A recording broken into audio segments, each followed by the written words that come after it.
Hi there, welcome to Prime Time. I'm Paul Orford, and today we're with the First Lady of Forex, the Tsarina of Technology, Albina Zhdanova from Tulsa Brokers. So in case you're not aware, Albina was one of the most clicked female front covers that we had on Game Changers magazine, and really was the first person to really kind of push it forward and go with the project. So we're really happy to have her here today and find out what motivates her, how she got into the industry, and more about herself, and of course Ufa. Your favorite city for today. So tell us about yourself then. How did you get into Forex in general, like this whole technology industry? Oh, that was so long time ago. That was 7 years ago. I've been looking for I've been just finishing university and been looking what to do, where should I be more focused on, and I received an offer from my very good friend to join the company Tulsa Brokers as a salesperson. And I've been living in Ufa back then, and she was living in St. Petersburg working at the company. Made this offer to me, and on the way back to Ufa I thought, like, okay, I'm going to give it a try. Then I passed an interview on the Skype, moved to St. Petersburg in a matter of 1 month maybe, and just started to learn about the Forex, about the IT, because all that was completely new for me. I was still finishing my last year at university, so it was still studying, working, and yeah, but it was fun. So you've had quite a large recruitment drive in Ufa. What makes it so? Is it just because you know people who live there and you know their skills and the university and stuff like that? Yeah, so 7 years ago it was very difficult to find people in Russia who would speak fluently English language, so it was the very first key, like people should be speaking English, and it was difficult to find. We of course had vacancies listed everywhere, and we would also look for friends who knows people that can be interested in this type of work. And it just happened that then we invited Bayana, because she'd been living in US for a while. Then she invited Lola for the company. Lola also been living in US for a while, and yes, we've been staying in the company for all this time. So how was it when you first joined? Because the industry would have been massively different then. It was, yeah, back then when I just joined the company, we had just 10 people in the office, maybe 10, 12 people. I've been doing cold calls to all the companies. Been literally calling over the phone and describing our products, trying to get to the dealers, to the CTOs of the companies, to the CEOs of the companies, trying to explain what we do, our software.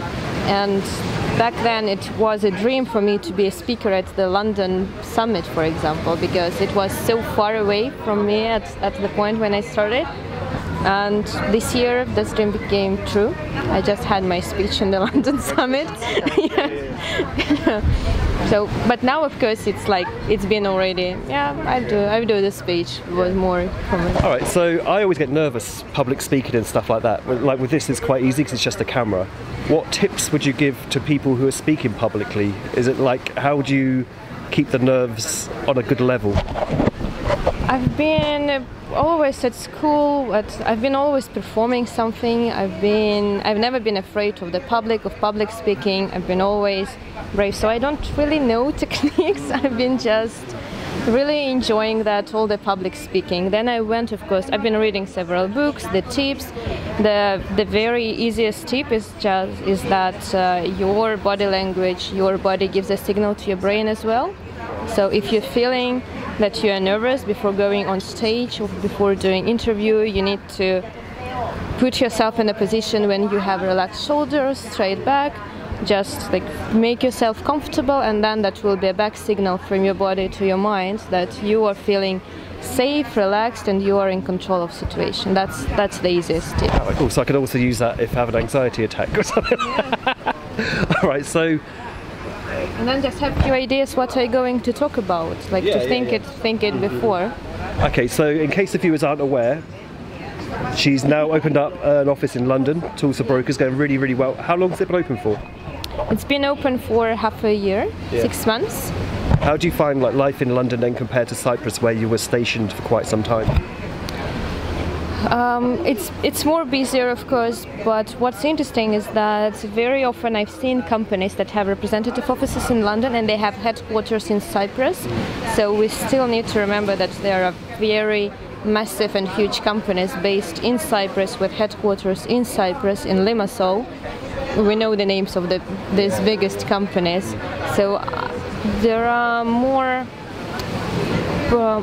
professional people in London just because it's the bigger city and it's very institutional market as well, so it's on a different level. So it's different by the audience and by the target. In London it's more fund managers, it's a lot of fund managers, it's a lot of institutional clients, and they are very efficient. And I'm surprised because in Russia we used to work very long hours. We used to, when I've been living in St. Petersburg and working in St. Petersburg office, we would stay in the office till 7, 8, 9. Everyone would stay like 7, 8. I would stay like even longer sometimes. So people literally working all the time. In Cyprus, because we moved all our St. Petersburg team, to Cyprus office, we're also staying very late. In London, because we're renting an office at WeWork, so I see all other companies, and I'm sitting the first week and see people standing up at 5 and just leaving. At 6, I'm the only one on the floor. 7, people, the cleaners, already looking like if I'm okay, why I'm still sitting in the office. So this time that they spend in the office, they spend it very efficiently. They're working, they're focusing and work. So That's what I've always kind of figured myself, is that some institutions that they would rather have you sit there for 10 hours and do 4 hours work. Yeah. But you can seriously, if you just sit there for 8 hours and do what you've got to do, you know, you can achieve the most efficiently the way to do this, you know, which is always especially in Forex I've found it.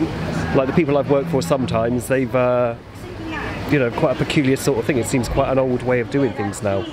So what about London life then? How do you actually find that compared to, say, St. Petersburg, like the actual restaurants and stuff like that? Is that different? I still exploring London, and because I've been immediately started to work, I've been looking for office, I've been looking for a place to settle down. Then I still have my business trips, so I've never been a tourist in London, and never really I'm get used to the normal life, going to the office, back home on a weekend. To the first several months I've been just like sorting out all the apartment things and sorting out what I have around, to explore the neighborhood, meet some new people, to go out with it.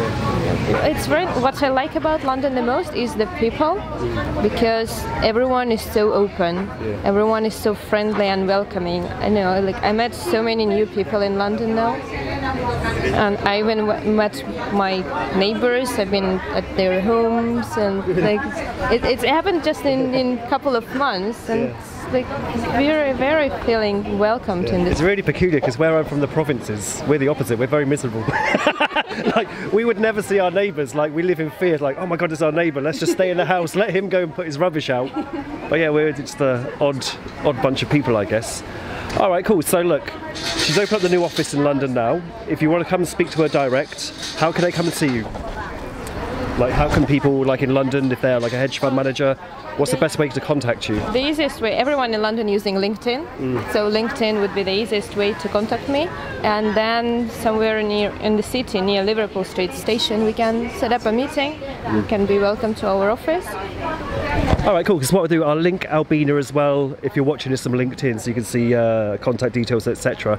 It's the best way to reach her. And it's always good to have a look at Tulsa Brokers, because they've been a long-time partner of Game Changers. No funds have changed hands, so I'd like to add as well, just a very good product indeed. All right, everyone. Oh, one more thing to add? Yeah, I just can add one thing, is that like before moving to London, I've been living for the last year, I've been traveling between 4-hour offices. Yeah. Before that, I've been living in Cyprus, and before that in Shanghai. So people found it very useful to talk with me if they need to explore, to know more about Asian offices, like Asian markets, or have contacts with other countries as well, because Like I'm running now the London office, but I still have teams in all our offices in Asia, in Cyprus, in St. Petersburg. So if you go to Thailand, you can see him direct. I can take it from me personally. I was going to meet Sergey over there, but I ran out of time, sadly, because he's a good guy. But anyway, anything else to add, madam, or we? I think that's it, unless you have any particular question. No, we're good. What we're going to do now, we're just going to have a quick drink, then shoot video 2, get her thoughts more upon the technology market, how to get into it, and where it's going to go in the future. All right, thanks everyone. Bye-bye.